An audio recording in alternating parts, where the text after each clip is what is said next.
to install a B&W Turnoverball in a 2016 Ram 3500 short bed. And we'll also talk about why I think the B&W is better than the Ram ball.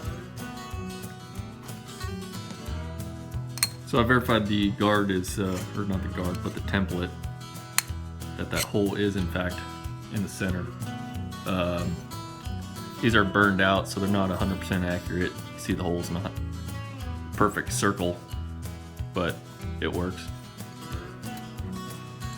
So the directions say to use that guide and mark a hole with a pen or a pencil, and then center punch it. Drill it with a 1/4-inch drill bit, but I'm opting to go with a 9/64 drill bit and drill straight through the guide.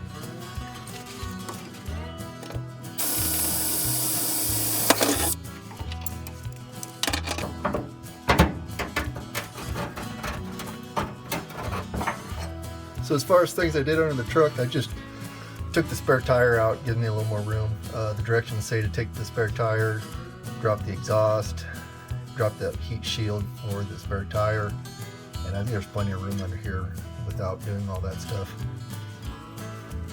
Now that I have the 9/64 hole drilled in there, I'm going to open it up to 7/32. That way my hole saw still has some material for the guide drill to drill through. And now the 3.5-inch hole saw.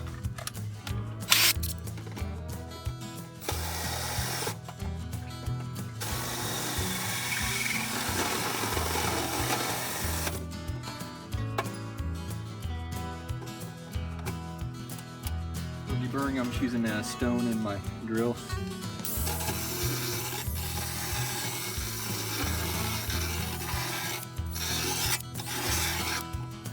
Next, I'm going to slide this plastic splicer in between the frame and the bed, bottom of the bed.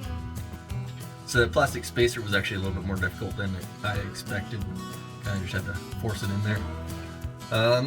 Now we're going to slide the nuts into those 3 holes there using this nut mounting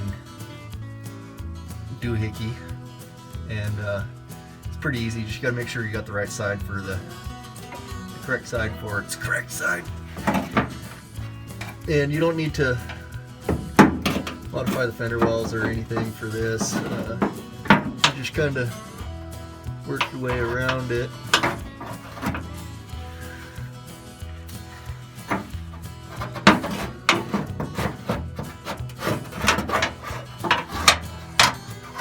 And it's kind of short, considering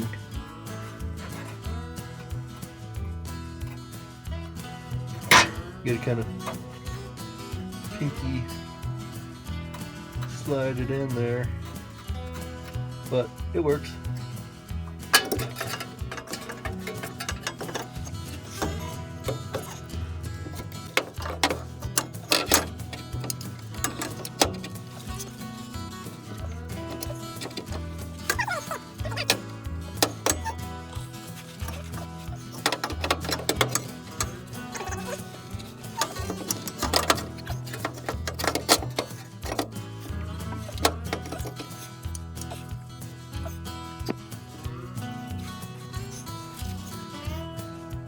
I'm holding it with my foot. So I was able to get it in there without too much more struggle. It was kind of just getting it aligned right. And this is my lifting mechanism, baling wire around the rod that goes through the hitch.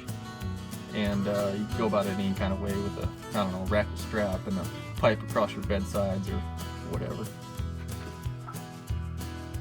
Just kind of squaring it up. Once you have it squared, you got the one wrench. Once you have it squared, you tighten the center ones on both sides, and then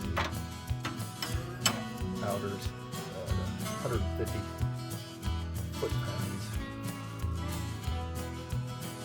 So an update for torquing these, I did end up taking the heat shroud out for the spare tire and disconnecting the exhaust hanger and able to get the exhaust over. Kind of just pried on the exhaust and pushed it over, and was able to.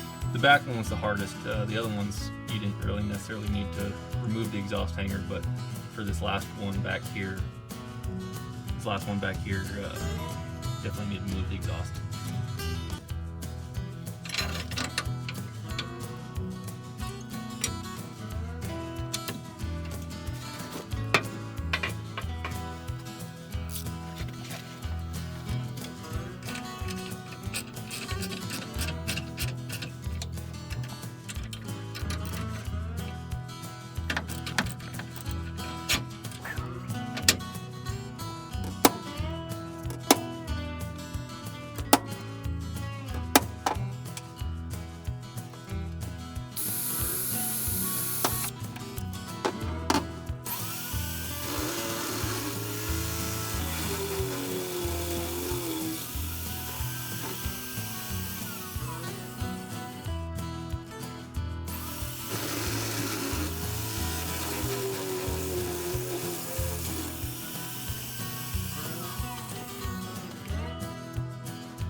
So we should put the springs on and the 3/4-inch nuts. The nut so the threads or the end of the nut is flush with the end of the bolt.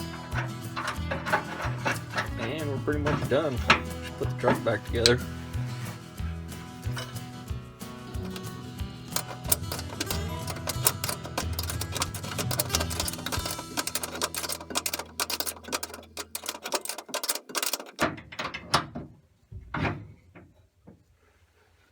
Okay. Add the stickers on the frame. Nah, we're done. The difference between the two is pretty simple to me. The Ram ball is more expensive. It was $400 for the prep group, an extra $250 for the ball itself, and at the time that Ram was the only one that made the ball for this truck. I believe it's rated for 24,000 pounds. The B&W is rated for 30,000 pounds, and it was under $500 for the hitch setup. With the prep group, you do gain the plug in the bed of the truck, but that's nothing to me. And then with the Ram ball, you get these goofy safety chain clevises, and I tow a lot of different people's trailers and stuff, and a lot of times they don't have the chain ends that are big enough to go through these, so you keep these extra chains to connect to. And the B&W is a solid one-piece machined ball with a 5/8 hole through it, and then with the Ram ball you have this plastic button that's kind of a pain in the butt sometimes to get open and slide it in this hole. So to me it's just more solid heavy duty unit, and this truck's I can tow around 29,000 pounds with, so with that ball I can't even fully fulfill the capabilities of this truck.